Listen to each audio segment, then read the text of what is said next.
नमस्कार साथियों, वंदे मातरम, जय हिंद। साथियों, हाल ही में जो है समस्तीपुर में एक घटना घटा है। इसमें जो है एक स्वर्ण समुदाय के ऊंची जाति के परिवार के सभी सदस्यों ने फांसी लटका करके जो आत्महत्या कर ली है। इस तरह का खबर जो है सोशल मीडिया पे और विभिन्न प्रकार के खबर के संस्थानों से खबर ऐसा मिल रहा है कि जो स्वर्ण परिवार के उस परिवार के जितने भी सदस्य थे सभी लोगों ने आत्महत्या कर ली फांसी लगा करके। तो हमारा ये सवाल है कि ऐसा क्यों हुआ। साथियों, अगर देखा जाए तो अभी भी हमारे देश में बहुत सारे ऐसे परिवार हैं जो स्वर्ण समुदाय के हैं, ऊंची जाति के लोग हैं, लेकिन उनकी आर्थिक स्थिति बहुत दयनीय है, उतनी अच्छी नहीं है और उनकी आर्थिक स्थिति बहुत ख़राब है। क्योंकि उन लोग जिस प्रकार से ये जातिवादी आधारित जो आरक्षण का व्यवस्था किया गया है अपने देश में, यह उनके लिए एक बहुत बड़ा कारण बन सकता है कि स्वर्ण समुदाय के जो कुछ गरीब परिवार के लोग हैं उनकी स्थिति बहुत दयनीय होती जा रही है। और इसका ये जो हत्या हुई है, इसको हम आत्महत्या नहीं कह सकते हैं, हत्या कह सकते हैं। हत्या की गई है क्योंकि समाज के द्वारा, सरकार के द्वारा, देश के द्वारा वो जो परिवार है उसकी जो आर्थिक स्थिति को देखने पर यह पूरा स्पष्ट रूप से पता चलता है कि सरकार के जो योजनाएं हैं, गरीब कल्याण योजना, सरकार ढिंढोरा पीटती है कि गरीब कल्याण योजना चलाते हैं, आवास योजना देते हैं, उज्ज्वला गैस योजना देते हैं और भी कई प्रकार की सरकारी योजनाओं का लाभ जो है हम गरीबों तक पहुंचाते हैं। लेकिन वास्तव में होता क्या है? वास्तव में होता यह है कि जो वास्तव में गरीब लोग हैं, चाहे वो ऊंची जाति के हो चाहे वो नीची जाति के हो, बहुत सारे ऐसे लोग हैं जिनको सरकार के गरीब कल्याण योजनाओं का लाभ वास्तव में नहीं पहुंच पाता है। लेकिन जो पैसे वाले लोग हैं, पहुंच वाले लोग हैं, उनके पास राशन कार्ड है, उनको आवास का लाभ भी मिल जाता है और कई प्रकार की जो सरकार की कल्याणकारी योजनाएं होती है उसका लाभ भी उन लोगों को मिल जाता है। लेकिन वास्तव में बहुत सारे ऐसे गरीब परिवार हैं जिनको उनका लाभ नहीं मिल पाता है। उसी का एक उदाहरण है, अभी जो हाल में घटना घटी है उसी का एक उदाहरण है कि ये कहा जाता है कि ये स्वर्ण परिवार के, ऊंची जाति के परिवार के लोग थे। इनकी आर्थिक स्थिति बहुत दयनीय थी और इनके आत्महत्या के कारण आर्थिक दयनीयता को ही बताई जा रही है कि वो कर्ज में डूबे हुए थे, कर्ज से परेशान होकर करके और जो आर्थिक समस्याओं से परेशान होकर के उन्होंने आत्महत्या कर लिया।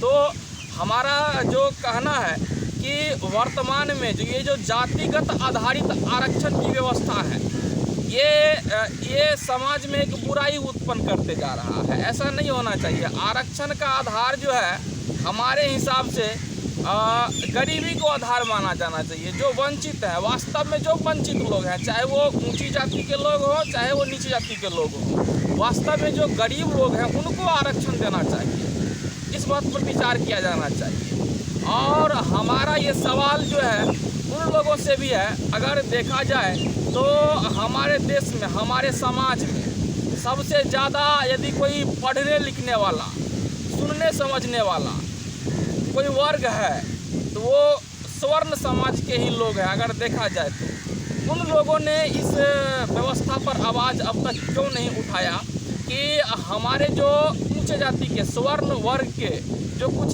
गरीब लोग हैं, दरिद्र लोग हैं, उनके लिए सरकार ने अभी तक व्यवस्था क्यों नहीं किया है, उनकी हालात अभी तक इतनी दयनीय क्यों हैं। हमारा ये सवाल है उन लोगों से।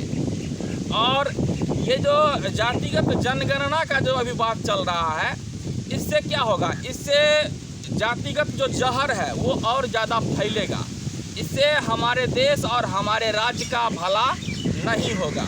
वास्तव में अगर देखा जाए तो आरक्षण का जो लाभ है वो संपन्न वर्ग के लोगों को ही ज़्यादा मिल पाता है। जो गरीब वंचित लोग हैं, चाहे वो दलित जाति के हो चाहे ऊंची जाति के लोग हो, उनको इसका लाभ नहीं मिल पाता है। तो हमारा कहना है नीति निर्माताओं से और जो बोलने पढ़ने समझने वाले जागरूक लोग हैं उनसे हमारा कहना है कि जो स्वर्ण समुदाय के गरीब लोग हैं, वंचित लोग हैं, उनका विकास कैसे हो इस पर जो है विचार किया जाए, इसके प्रति आवाज़ उठाया जाए कि देखिए, जाति कोई नहीं होता है, दो ही जाति होता है, एक गरीब होता है और एक अमीर होता है।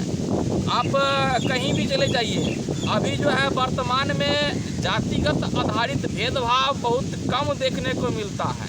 भेदभाव होता है तो गरीब और अमीर के बीच में होता है। आप कहीं भी चले जाइए, यदि आप पैसे वाले हैं, अमीर हैं, पहुंच वाले हैं, तो आपका मान सम्मान होगा। लेकिन यदि आप गरीब हैं, दरिद्र हैं, साधन विहीन है, तो आपका मान सम्मान नहीं होगा।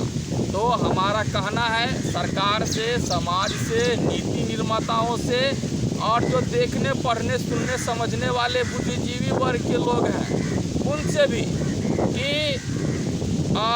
जो वास्तव में गरीब लोग हैं, जो चाहे वो स्वर्ण समुदाय के लोग हों, चाहे वो दलित समुदाय के लोग हों, उनका विकास कैसे हो, इस पर विचार किया जाना चाहिए।